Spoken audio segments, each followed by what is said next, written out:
Hello, and welcome back to Lokal Game Lounge's YouTube channel, Third Player. We're watching live the SONA 2020 of President Duterte via the YouTube channel of the House of Representatives, the Congress. He arrived.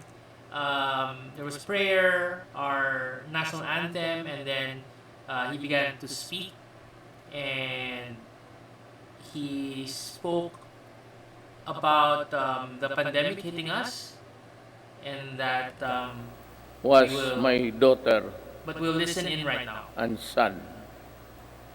This happened after the Committee of Franchise voted 70-11 to deny the grant of franchise to ABS-CBN. Obviously, Obviously, he was defending the Lopezes, that they are not oligarchs. Who? Great wealth enable economic elites and corporations to influence public policy to their advantage. Media is a powerful tool in the hands of oligarchs like the Lopezes, who use their media outlets in their battles with political figures. I am a casualty of the Lopezes during the 2016 election. Okay. The dealers and purveyors of illegal drugs, hiding in the shadow of COVID-19, have stepped up their activities. The amount of shabu valued at millions of pesos seized during police operations speak volumes of the enormity and the weight of the problem that we bear. The corrupt, the grafters, and the influence peddlers also take advantage of their fear and confusion that coronavirus generates.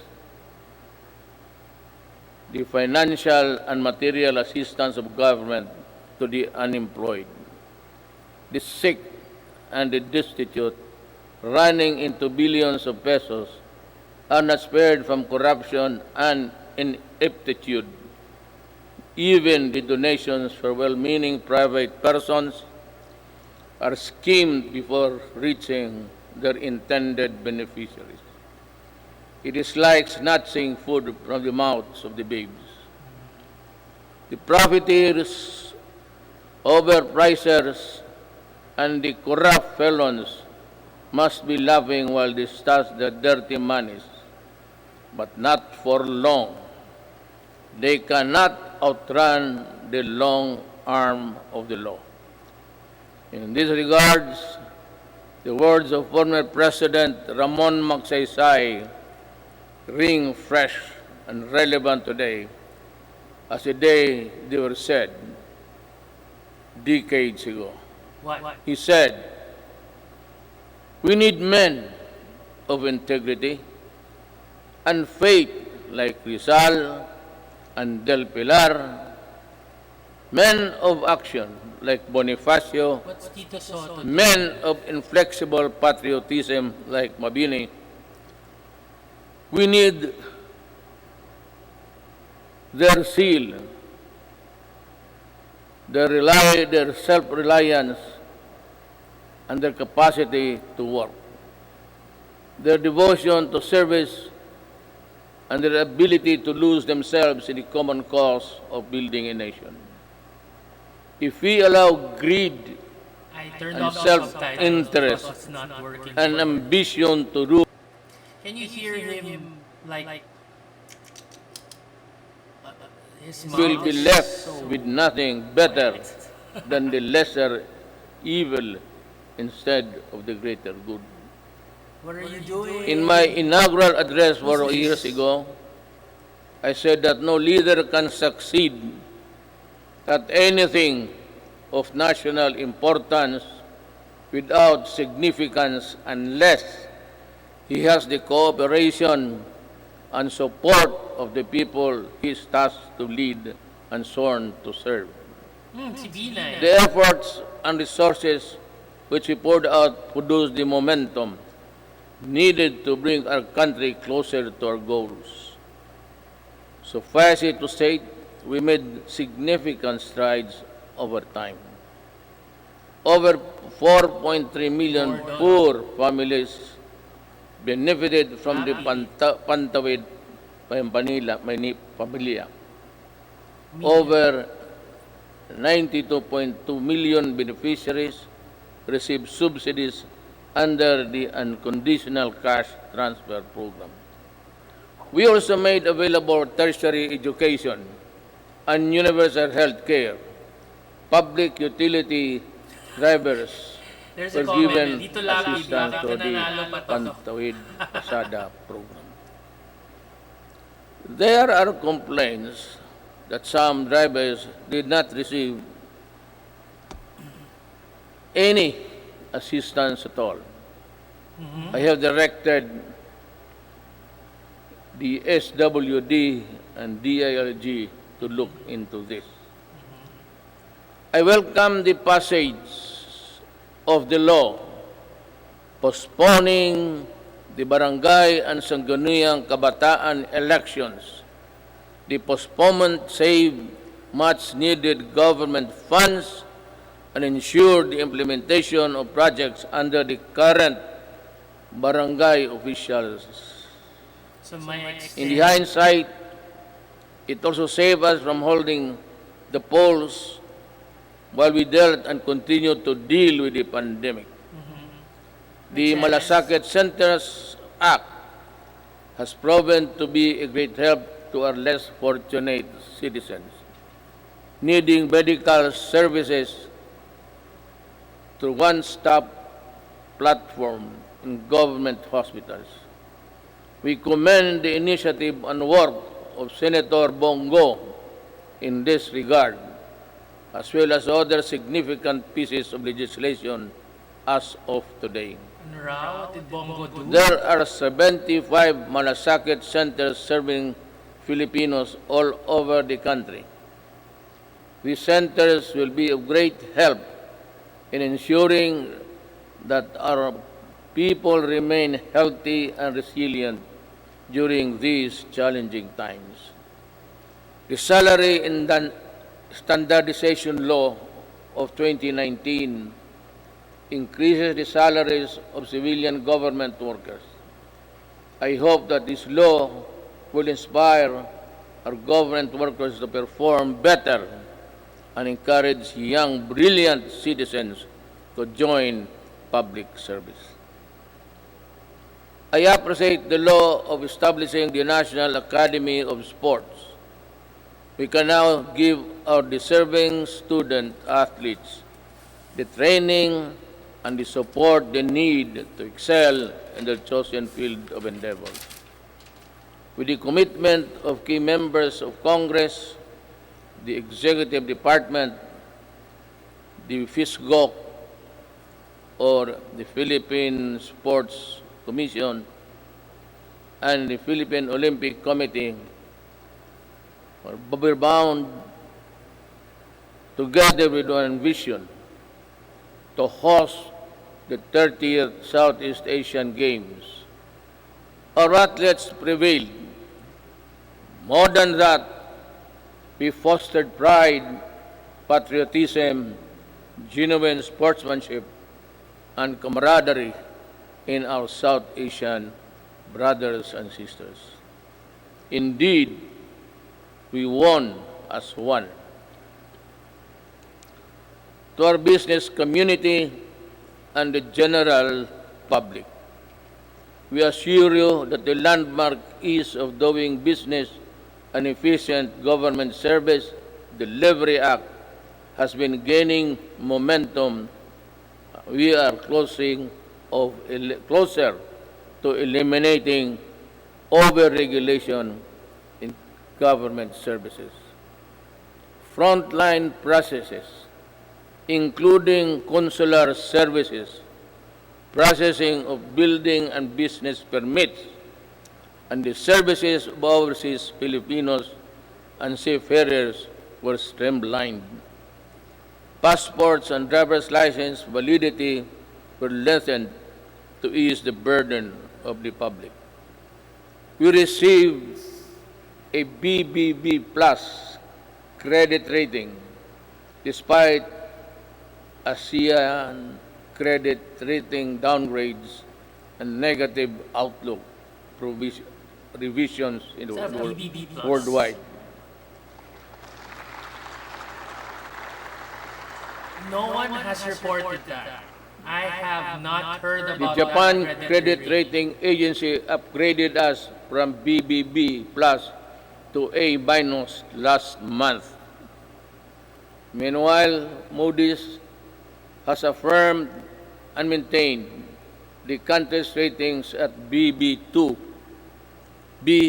BAA2 rather.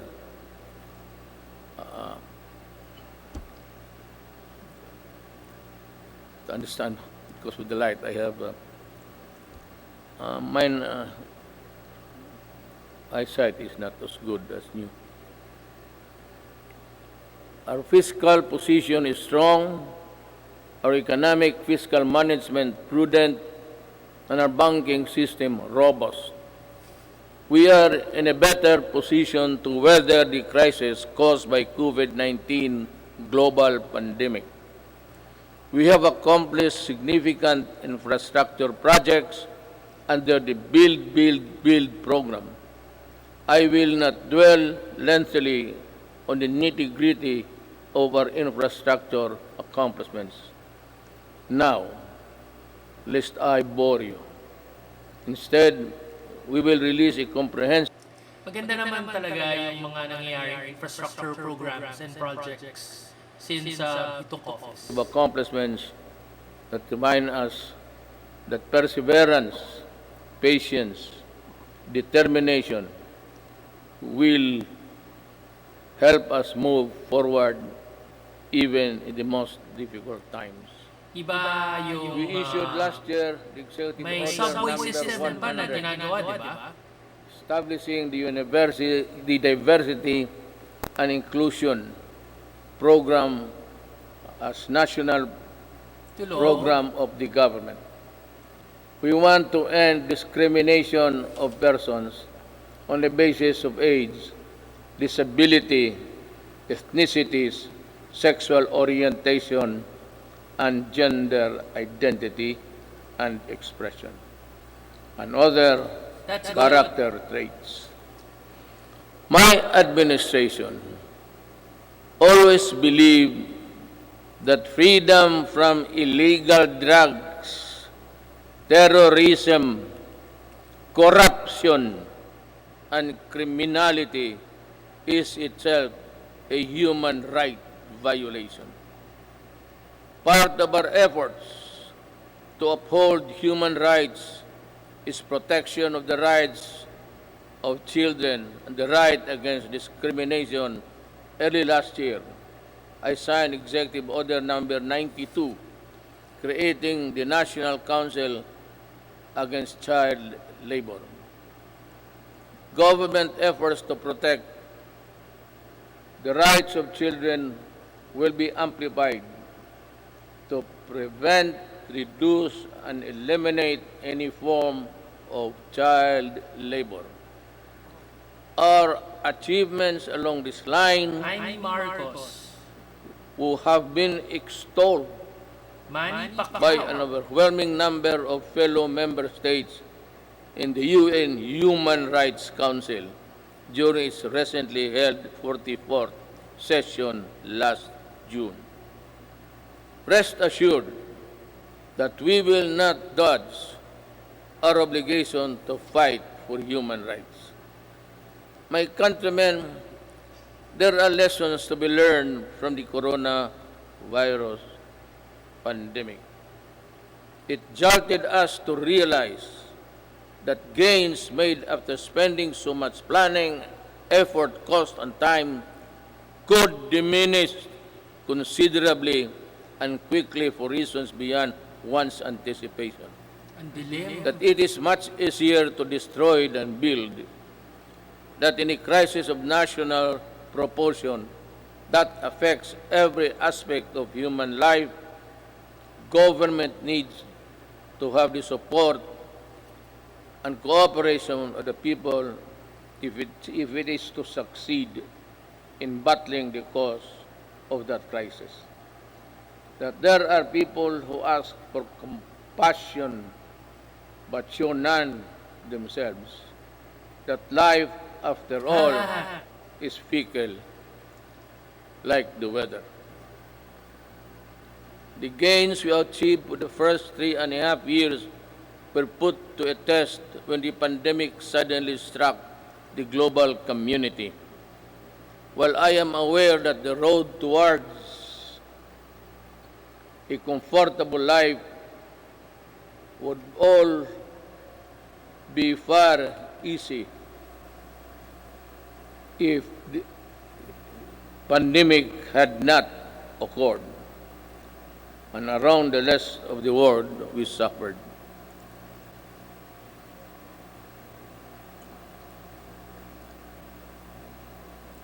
The global scale and socio-economic impact of COVID-19 pandemic has been unprecedented.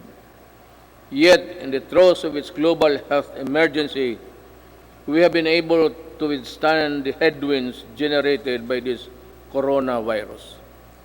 In this regard, I would like to express my gratitude to all those who made possible the steady supply of food, water, basic utilities of our households.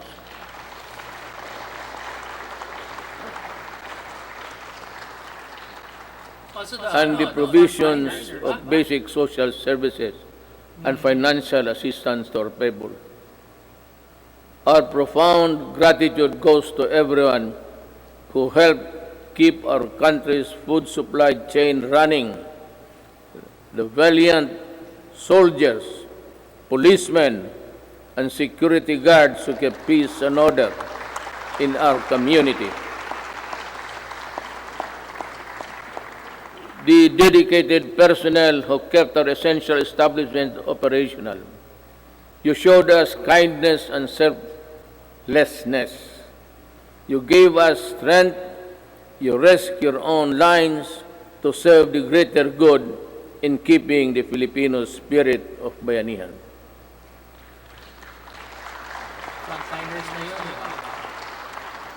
I also thank the men and women of the Interagency Task Force on Emerging Infectious Diseases and the National Task Force Against COVID-19 for all the countless hours it spent to keep the pandemic in check and for all the efforts it made to ensure the safety of our people.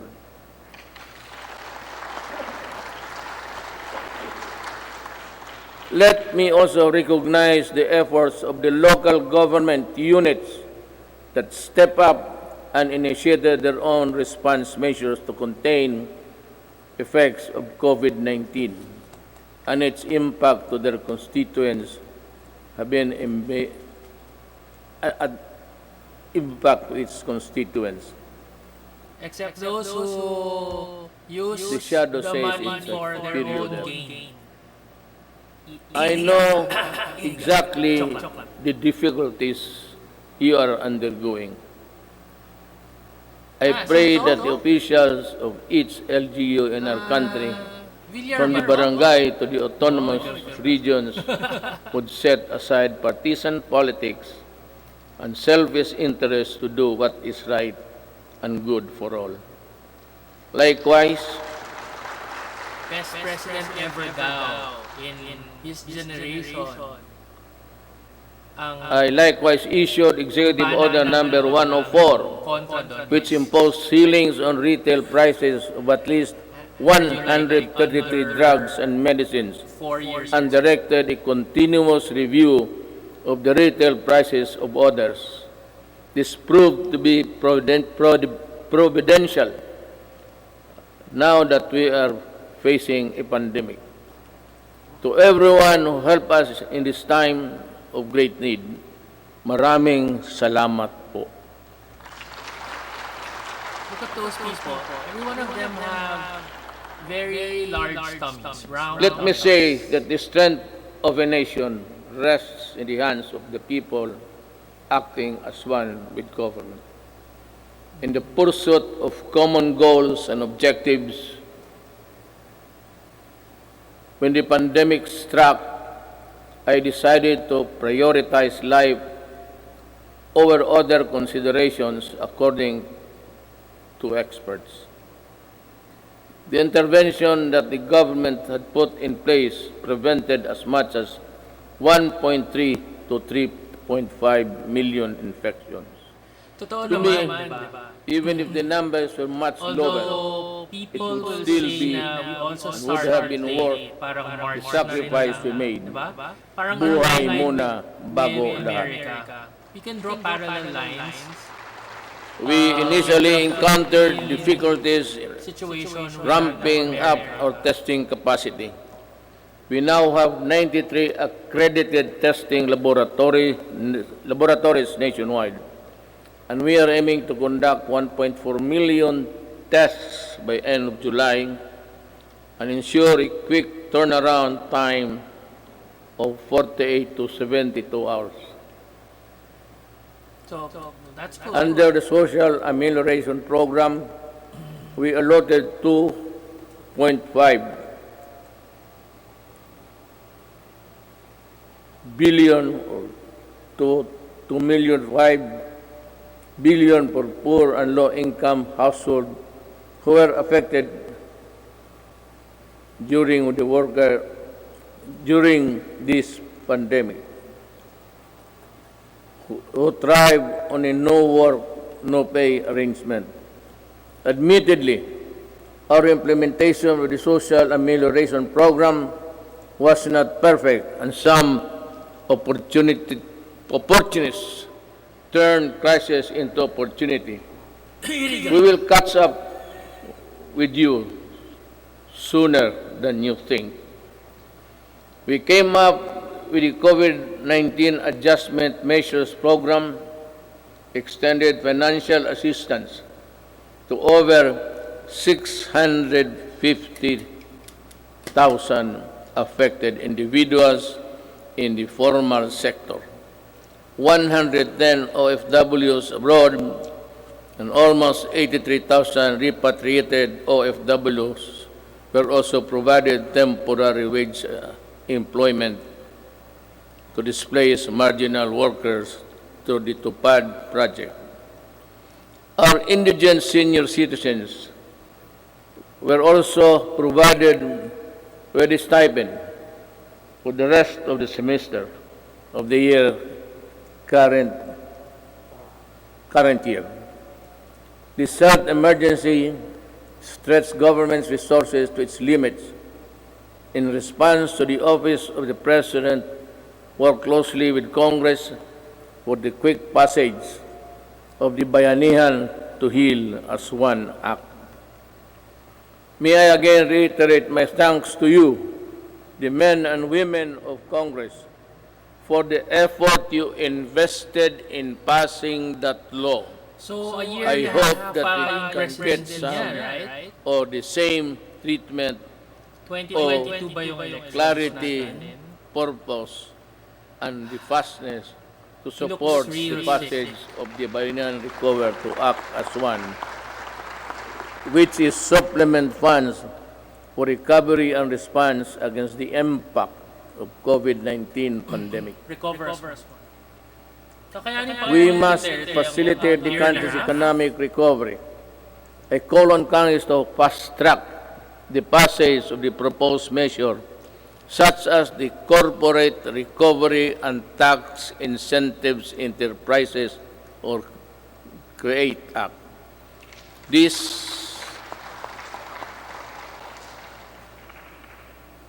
immediately cuts the corporate income levy from the current 30 to 25% and give government flexibility to grant a combination of fiscal and non-fiscal incentives, among others.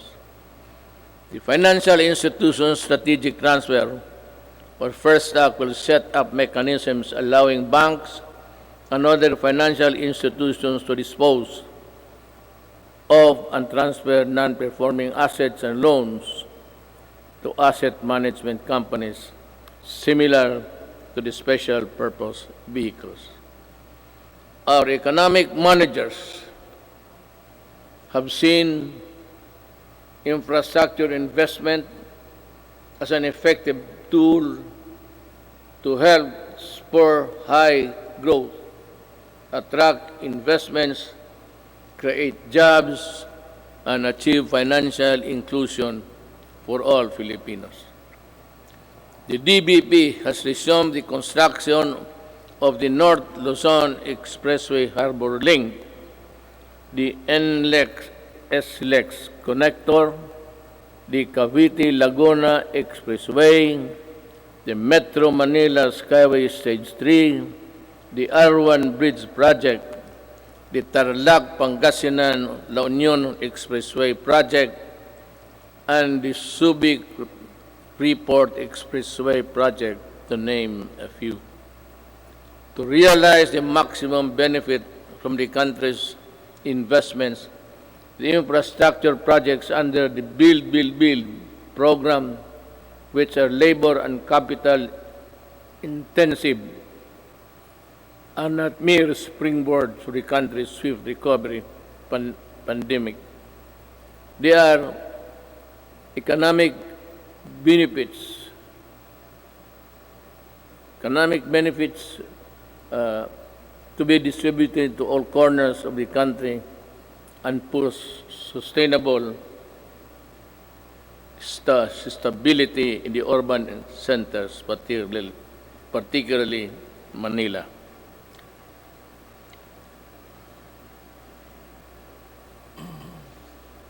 The TESTA launched online mode of livelihood and skills training. There are 71 free online training to help upskill trainees for the right opportunities. I asked TESDA to come up with special training programs to retool our OFWs so they can find employment opportunities here and at home. I am also calling on the CHED for scholarship programs for the qualified dependents of our OFW. I direct the Department of Agriculture and DTI to come up with the agribusiness and entrepreneurship projects to help displaced OFWs rebuild their livelihood. Further, I ask the Land Bank and other government financial institutions to continue providing low interest loans to our OFW. Sa mga kababayan ko na naghihirap sa ibang bansa, nandito na ang inyong gobyerno para matulungan kayo at inyong mga pamilya, lalo na sa panahong ito.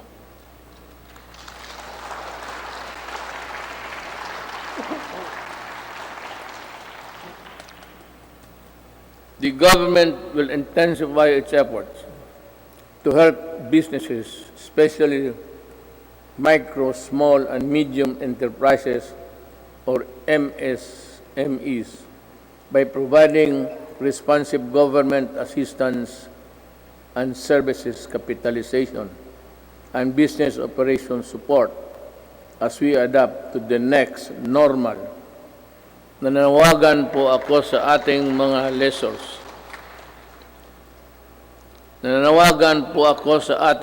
lessors.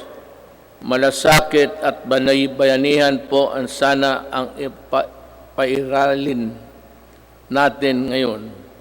This is not the time to drive away leases. During normal times, they were the primary source of your income stream. Now, it's time to be fair and compassionate. Come up with an amenable arrangement with your tenants. Huwag po natin silang pagtabuyan, tanggalin ang tubig, kuryente at bubong, commercial establishments, are requested to give grace periods to allow deferment of payments, especially for MSMEs that were forced to close down during the quarantine period. Let us help them recover. Narinig niyo yan We pump prime the recovery and rehabilitation of the MSMEs. The DTI to the Small Business Corporation set up the Philippine 1 billion COVID assistance to restart enterprises or CARES program to provide zero interest loans for MSMEs affected by the pandemic as of July 10, 2020. Over 2,600 loans applications worth more than 182.5 million have been approved. We are optimistic that this initiative will help our MSMEs stabilize and recover from their losses. I also enjoin the Bangko Sentral ng Pilipinas and the banks operating in the country to provide regulatory relief for our MSMEs and allow loan payment extension without incurring penalties and charges.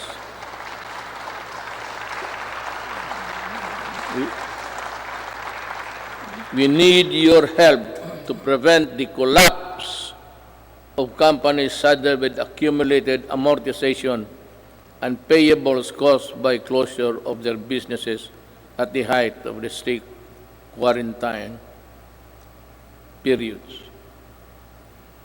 As we embark on this effort towards inclusive recovery, we should acknowledge that all forms of government support will go to naught if the new MSMEs do not thrive because of lack of consumer support.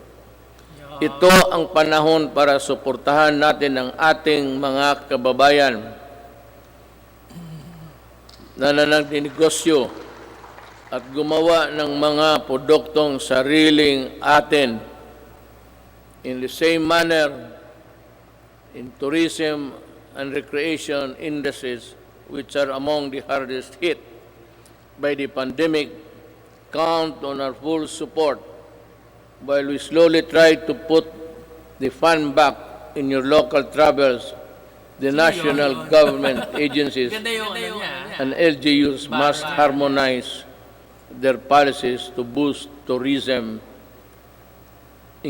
ensuring everyone's well-being.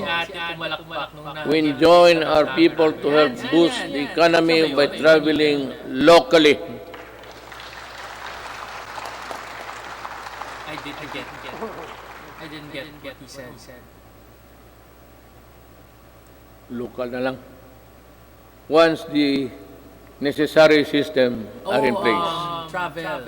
So yeah, pag The medyo DOST offers lumuwag na, if we can its enterprise technology support our local upgrading businesses program to who enable produce businesses to access or training distribute that will local help them products, transition that to would be online best. That would be and ideal. contactless Pero operation. obviously a lot of Now more than ever, we need businesses to also protect rely our consumers. on yung I imports direct of cheaper products Department, and the resell Department of those. Trade and Industry to So, ensure the empowerment of well, Filipinos on consumer rights Ganun and talaga.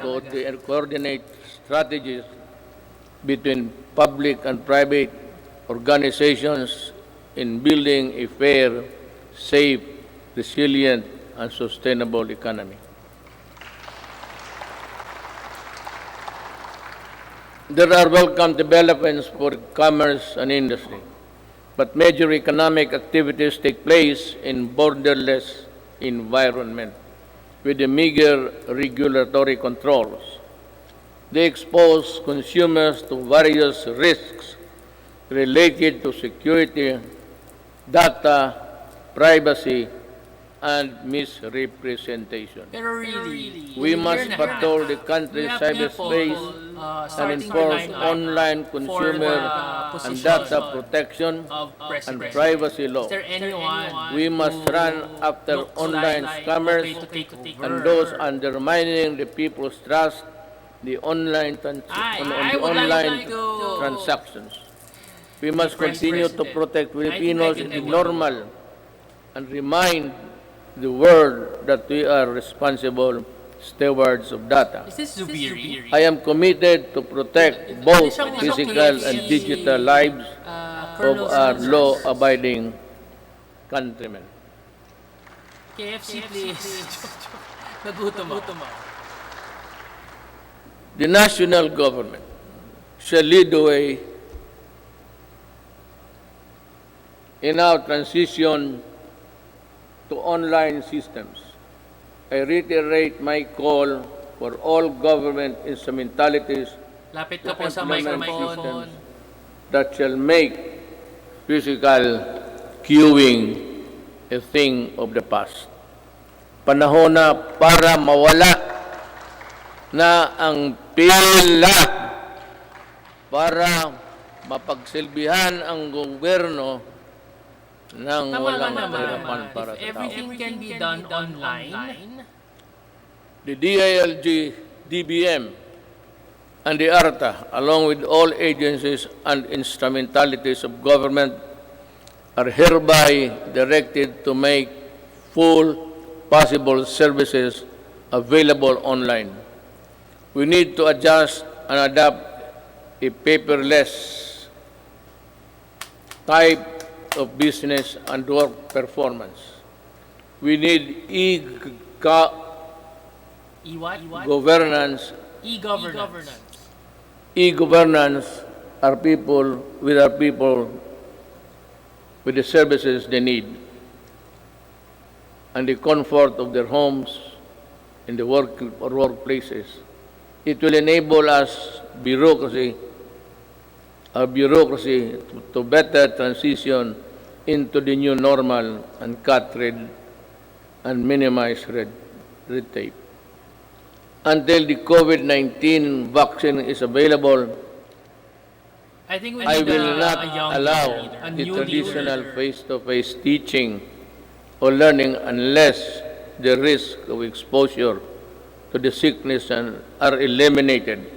I cannot and will not put to rest the health and lives of our students and teachers.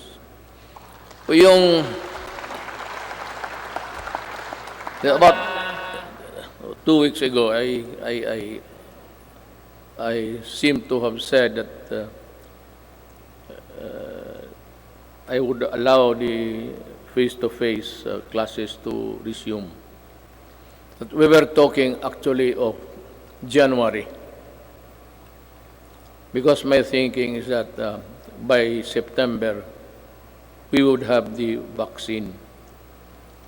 How to get it from the producers or from other governments is really something which we have to deal with, because everyone, it's a global need. Off script, And ladies everyone and will go gentlemen. But let me just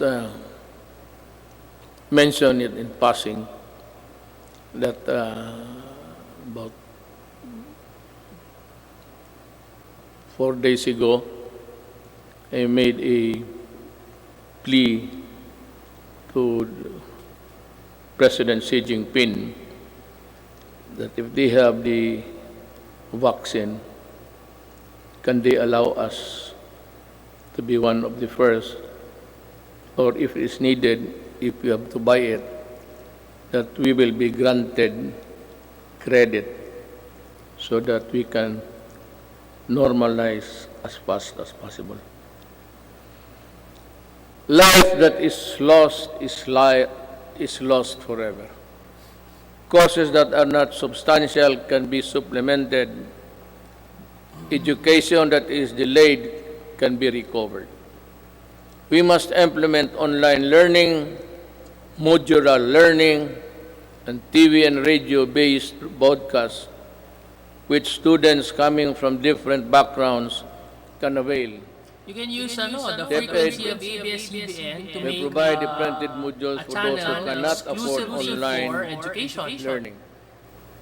In support of the learning continuity program through blended learning, we plan to increase the number of schools with ICT equipment in the coming months.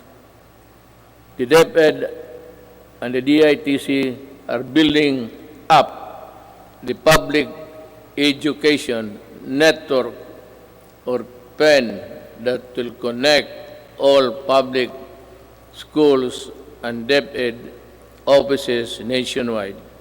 We will prioritize the connection of all last mile schools and those with no electricity supply can have it via satellite and energized via solar panels. By 2022, before I step down, the pen shall be realized. Pen, pineapple, pen. I'm referring to the program. I will do it. TV frequencies reverted back to government for whatever cause or reason shall not be used exclusively to the exclusion of other persons or other dummies to cope up with the demand of the next normal. This will be used to provide uninterrupted quality education to our children in our shift to e-learning. I am directing Secretary Guevara, Secretary de la Peña, and Secretary Onasan, in collaboration with Secretary Briones and Secretary Abisado, together with Secretary Dominguez, to come up with an integrated program and implementation mechanism to ensure that these TV frequencies are fully utilized by government through the facilities of the PTB4 for the utmost benefit of the Filipino people.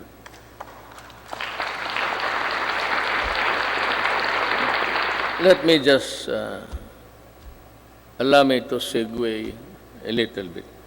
Oh no!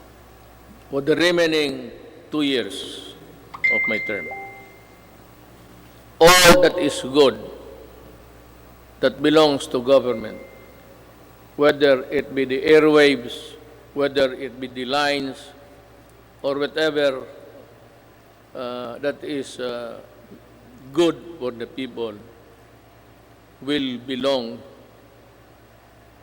to the government, and it should be government who should be given the first option to utilize them. Ang sobra kanila. I call on our communication companies to improve their services lest we be forced to take drastic steps to address the less than deal service that the public is getting from you. Alam mo, sisingit na lang ako dito. I am sometimes your government pictured to be weak and incompetent because we cannot really force our mandate. Alam mo itong nagbibigay ng mga public services, you better improve. Huwag naman ninyo kaming pahintayin 10 taon bago kami makakamit ng mga services that the other countries are enjoying. If it's just a question of added capitalization or the infusion of money, go and look for it. Maghanap kayo, because if you are not ready to improve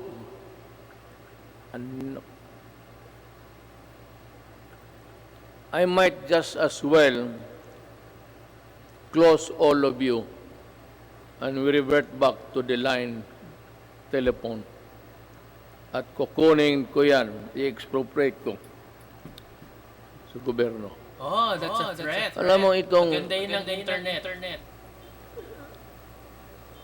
I'll be straight, yung smart, pati itong globe, ilang taon na ito. At ang sagot palagi sa akin, the party cannot be reached. Saan pala pumunta yung yawa na yun?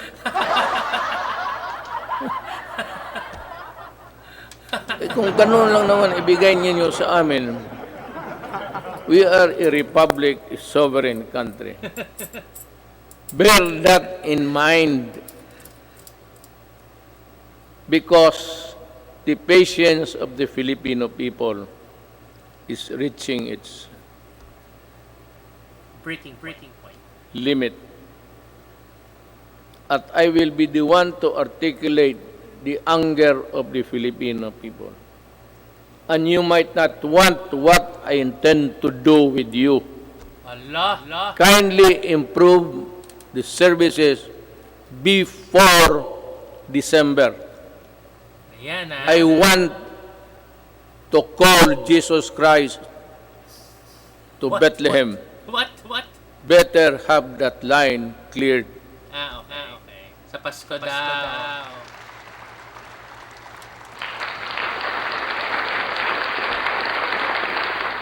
Alam sa totoo ng aday na po. Tawagan niya lang si Jesus. I have been a citizen of this country and parang nilalaro lang ninyong kayong may pera. Puta. May pera kayo? Negosyo kayo. Wala kayong pera, putang, umalis kayo dito. You give us half bills, half cooked transactions, lousy service. Tapos ang tao nagbabayad. Tell us now if you cannot really improve on it. Because I will work by December. I have 2 years. The next 2 years will be spent improving the telecommunications of this country. Without you, I will find a way. I will talk to Congress and find a way how to do it.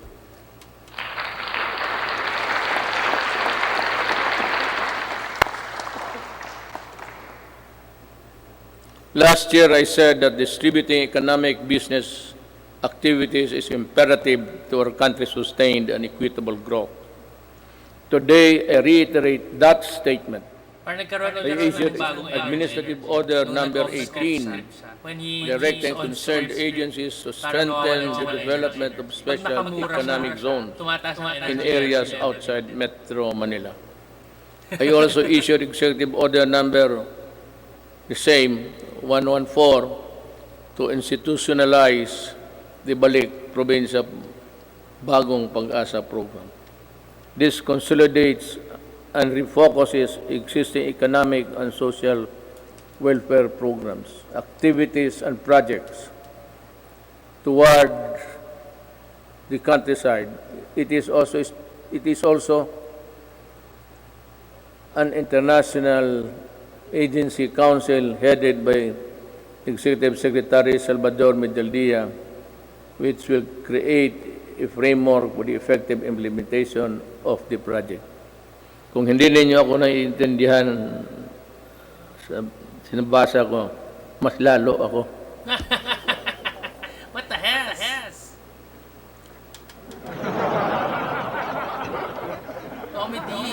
In 2021, we aim to increase access to healthcare services by continuously hiring and deploying more than 20,000 health professionals. This will augment health workforce in LGUs, particularly in isolated and disadvantaged areas. We will implement projects to establish and improve barangay health stations, rural health units, and other health care facilities. And we will need to address internal security. We are pursuing a whole of the nation approach to bring peace and order, development in the countryside. We need to provide intervention and implement the barangay development program. This will provide cleared and threatened communities. This refers to a program where the armed forces would play a vital role in the one nation approach. This is what it's meant by it. And that every agency of the government, including the armed forces of the Philippines, should participate. And I am aware of the skirmishes and the assassination of our soldiers. And I said, correct this so that we can proceed with the barangay implementation as fast as possible. We have made significant strides in the past 4 years, but we need the support of local government leaders. We need your help to implement the barangay development program. Certain sectors expressed concern when I declared martial law in Mindanao and its extension 3 times. But 2019 ended without my office requesting any further extension. Martial law in Mindanao ended without abuses by the civilian sector, by the police, by the military. It ended because this time I know that they know how to love the country. I thank Congress for the support to these administration programs. Congress has been very productive, but much more remains to be done. You know, actually, my speech, if we followed it carefully, it's all a plea to Congress to do this, to do that, to make a law or craft a whatever. And this one, I strongly urge Congress to pass a law establishing the Department of Overseas Filipinos solely on addressing the concerns of Filipinos abroad and their families. I reiterate the swift passage before this. Kawawa kasi itong ating mga overseas. If it's only an office there in the Labor Department, they are overworked or for whatever reason, their needs, their pleas are not really attended to with dispatch and with care. Yung OFW, pati itong ano ngayon, ito yung sinabi ko kanina, I will go for it. We will need it to help them. I reiterate the swift passage of a law reviving the death penalty by lethal injection for crimes specified under the Comprehensive Dangerous Act of 2002. I did not hear so much clapping, so I presume that they are not interested. Wala ka.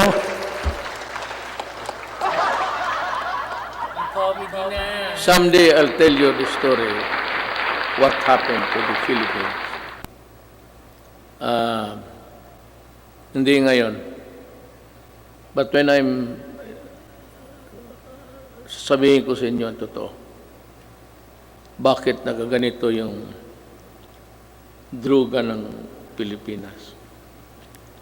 Why the drug syndicates continue to operate just like the countries of Colombia, Mexico, and it is being played inside the national penitentiaries. Para tayong talagang binababoy tayo. Sabihin ko sa inyo. But this is not a time for storytelling. SONA kasi ito. So, dito na. This law will not only help us deter criminality, but also save our children from the dangers posed by the illegal and dangerous drugs. May I be allowed with the indulgence of the body? Itong bakit talaga ako galit sa droga. Let us make this a semi-formal speech. Oh no. Alam mo kasi, 5 pamilya members, o 6 or 7, pagka bumagsak yung tatay to drugs, the family crumbles. There's no more home to. Druga, and if he's receiving his salary, nagtatrabaho sa pantalan, 300 a day. Tapos ang shabu is sold at 2. He has about 100 to bring home. Kaya pagka gano'n, nag-aaway-aaway na. Ang mga bata hindi nakapag-aral. Ang iba, ligaw na mga babae into early prostitution. Kung ano-ano nangyari. Hindi lang alam nitong mga na this is happening all over the country every day. And what is really very tragic is this. When the family starts to crumble, there's no more family home. And invariably, the wife would look for another husband would look for a job, usually, easily, doon sa abroad. At yung asawa, aalis, yung lalaki na sa droga, yung mga anak iniiwan sa kapitbahay, sa kapatid. And the ferocity of the loss of the Filipino family home has been destroyed. Kaya kung anong mangyari nito, the wife works in the Middle East. I am not zeroing on any particular country, mind you. But alam natin, there are tribes in the Middle East which would allow rape as part of the territory of being a house help. Kasama yan. Kasama talaga yan. So yan ang mahirap dyan. You have a wife there being crucified, being used, magpadala ng pera, tapos ang mga anak, asan nasa Cebu na rin. Kasi these are the guys that the Cebu people would really, stick by them until it crumbles, the resistance. And then you have plenty of this all over the country. Hindi lang nila alam. Yung sinasabi nila ng misery sa itong human rights, plus 10 yan. Not to count the victims of crimes perpetrated by people addicted to smoke. That is the reason why I'm so vicious in my galit talaga ako. Kasi nilalaroan tayo. Well, I don't know. Any other president might, pero ako ayaw kong lalaroan ng Pilipino. Do not do it in my country because I will really kill you. That is a commitment. Owning safe, decent, and affordable housing is every Filipino's dream. But the housing market remains inaccessible to most of our countrymen. I renew my call for Congress to pass the National Housing Development Bill and the Rental Housing Subsidy Bill. These will enable all Filipinos, regardless of social status, to live in decent homes where their families can lead meaningful lives. I also call on Congress to amend Republic Act number 10912 for the Continuing Professional Development Act of 2016. In this time of great pandemic and forthcoming reconstruction, requiring professionals to undergo seminars is burdensome and not realistic. This must end. Ito pang isa. May mga profession. Singit ko na lang lahat to tell this is to inform the nation. May mga profession na they would require, I think it's the nicest, they would require them to come to Manila to retrain and for another round of expenses. Itong mga seminar na ito, dapat mahinto. I don't know in other provinces, but during my time, itong sa barangay expeditions ng mga opisyal, hininto ko rin yan. And which reminds me, I will act on this also due time. We hail our health professionals as heroes. Now is the time to pass the Advanced Nursing Education Act and the law instituting the Medical Reserve Corps. COVID-19 will not only be the last pandemic. We need to create National Disease Prevention Management Authority to better respond to future outbreaks. We count on Congress to full support. You can just let it remain for a while in the Department of Health kung wala pang pera, but you have to expand the services. It would also entail a little bit of money, but not really as much as expensive when you set up a department. In the long term, we are looking into the creation of the National Disease Prevention and Management Authority to better prepare for the pandemics,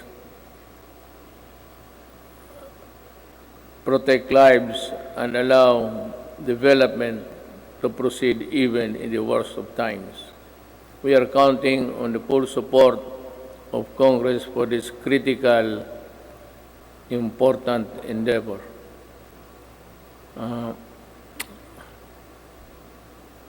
I don't know, but I leave it to Congress to really.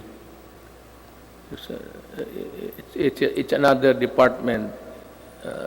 There seems that it could be a multi-layer, redundant thing between the health and the proposed department.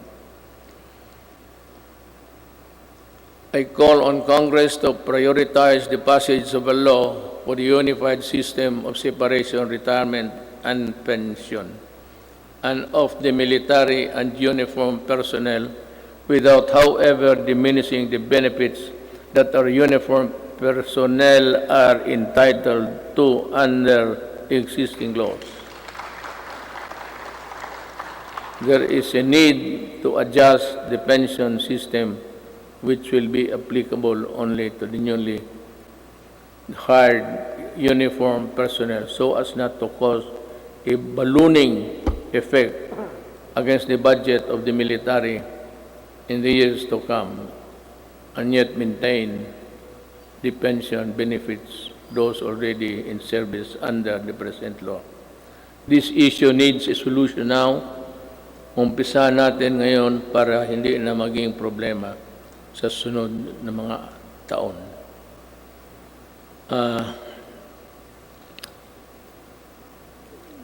I want to, well, you know, one of the, this is not politicking, I am not running, I cannot run anymore.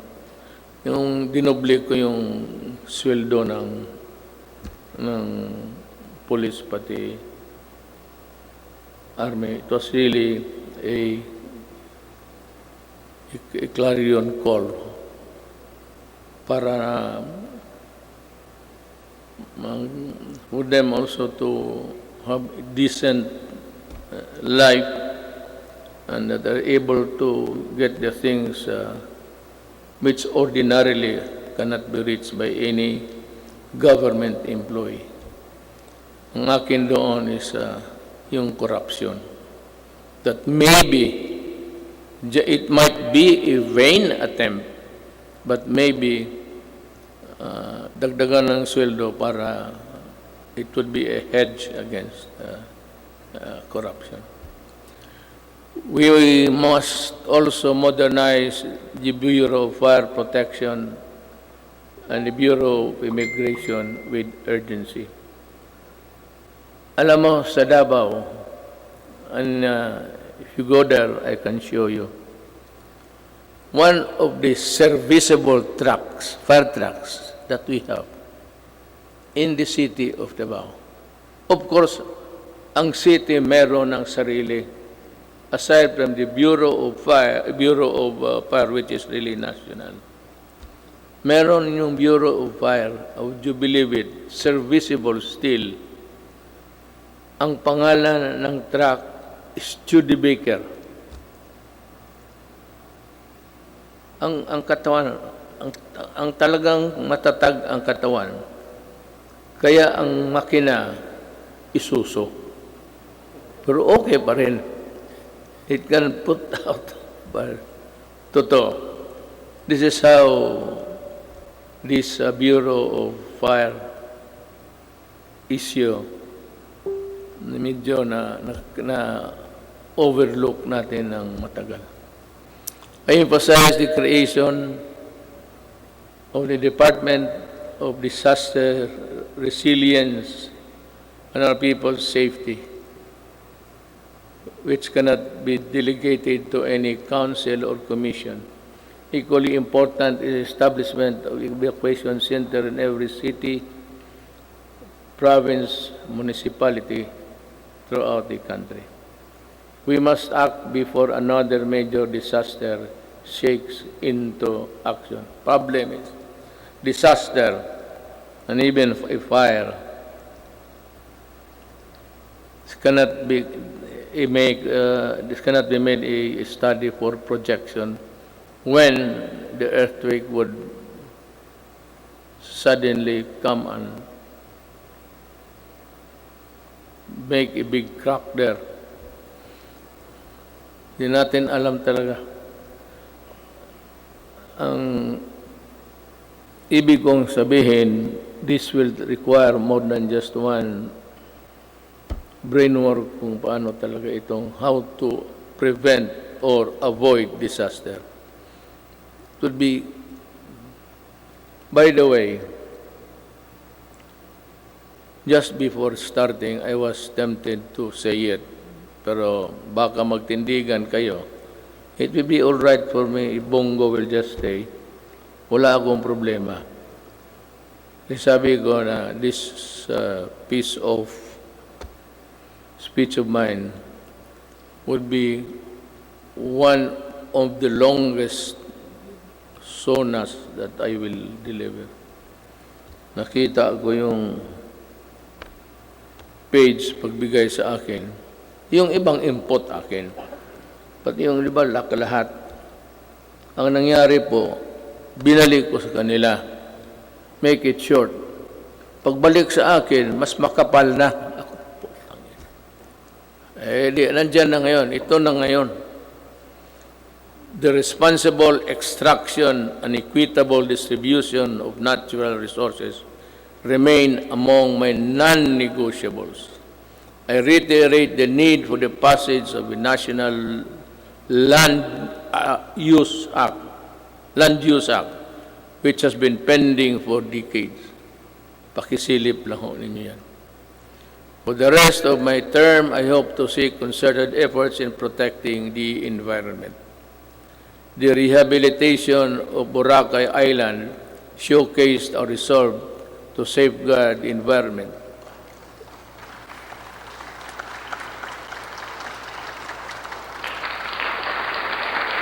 Boracay is doing well So, konting tiis na because tapos of its it will be better. scenery. If it's only a coconut and a black sand, white sand and water, wala yan. Pero you add the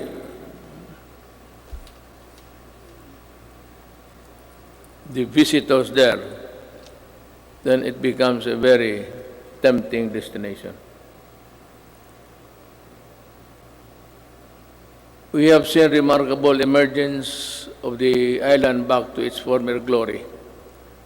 I want this sustained. I ask Congress to enact a law creating, importante ito, the Boracay Island Authority, or BIDA. We need it. I cannot stress enough the importance of agriculture.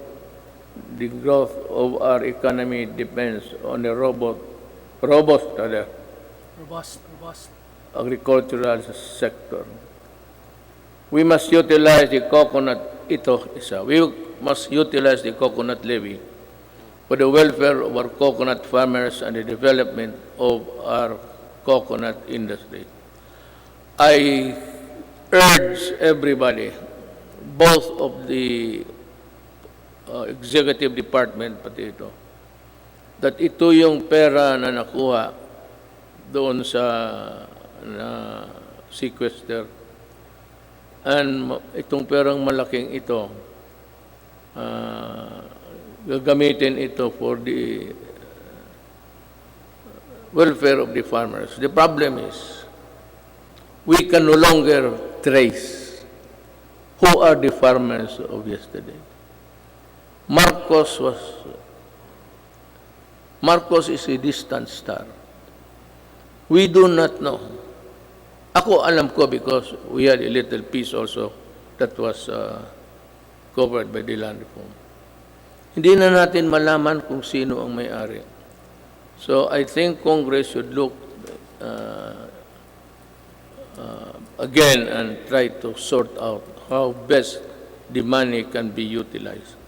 I will not make any suggestion, but I leave it to Congress to decide what to do with it.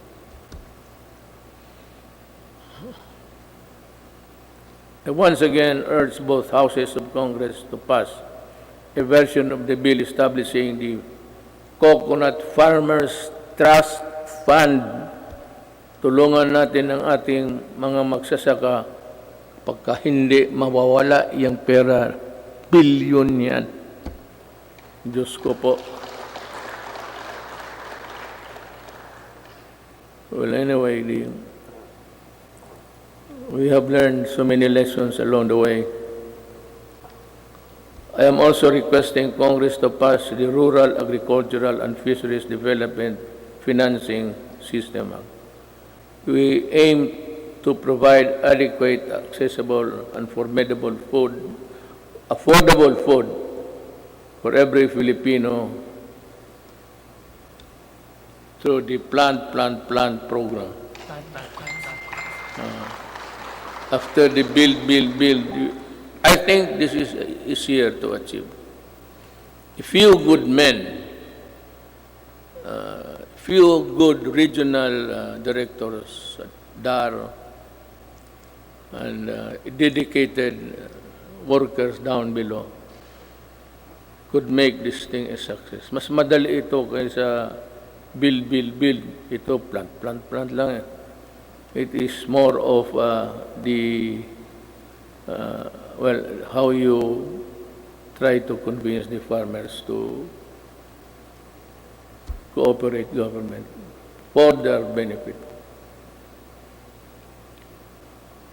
This 66 billion agricultural stimulus package will help the agricultural and fisheries sector recover. I hope so. We need to build trust and confidence in online transactions, stronger protection on online consumers, and enabling measures for online business needed through the enactment of an Internet Transaction Act. This is very good. I thus direct the Department of Trade and Industry and other relevant agencies to work on it closely with Congress, ensuring that the provisions of the proposed bill are responsive to the needs of the consumers while promoting the growth of e-commerce in the country.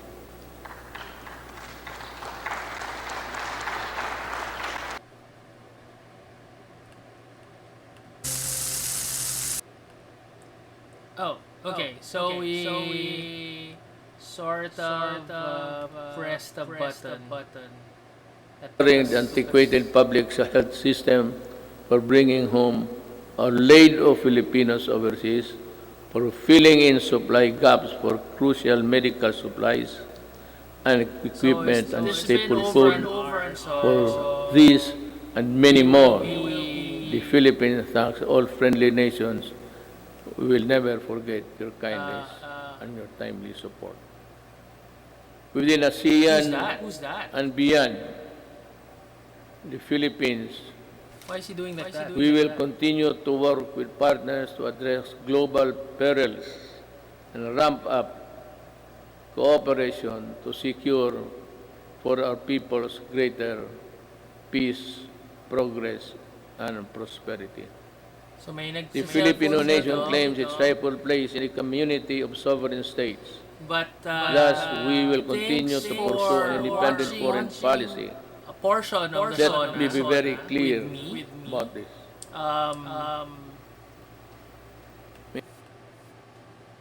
There have been a few highlights for me. When he quoted those who ask for compassion but show none themselves. Bato-bato sa langit. So don't ask for compassion when you're in the place na you would need it. So hopefully don't get into that predicament. And all the while you are showing compassion to others, being kind and helpful. There's a duplicate na let's remove that shortcut. And then I like yung focus on the infrastructure because we have all seen yung mga construction all around Metro Manila, trying to decongest, trying to ease the traffic flow. And then after the pandemic, if we get through this, we'll get through this. If we can buy local, support the local businesses, the small businesses, medium businesses, and ideally if we can buy our own local products first before looking to importing.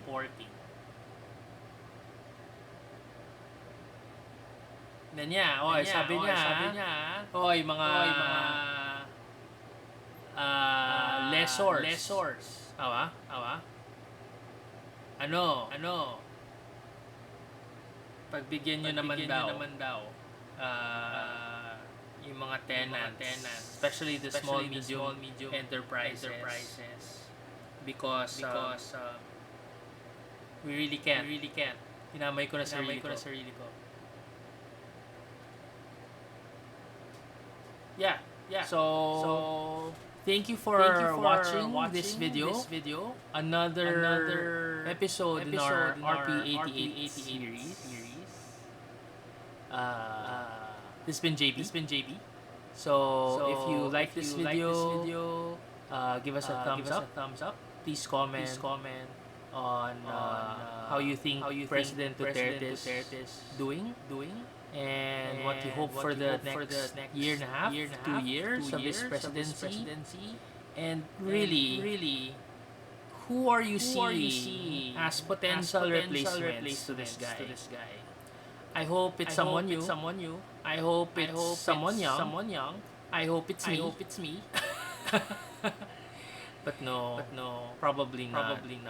I don't know. If I could, I would. If everything is pantay. Like if you don't need to spend millions of pesos for your campaign, maybe do online campaigns and ask for donations of airtime from the stations, radio and TV, and other online channels who will support you. That would be great. We really need a lot of options. I don't think we can just accept 2-3 people who are vying for the position. We need more candidates. So hopefully, if it's not me, I hope there will be other people wanting to or driven by their love of country to help the country go forward.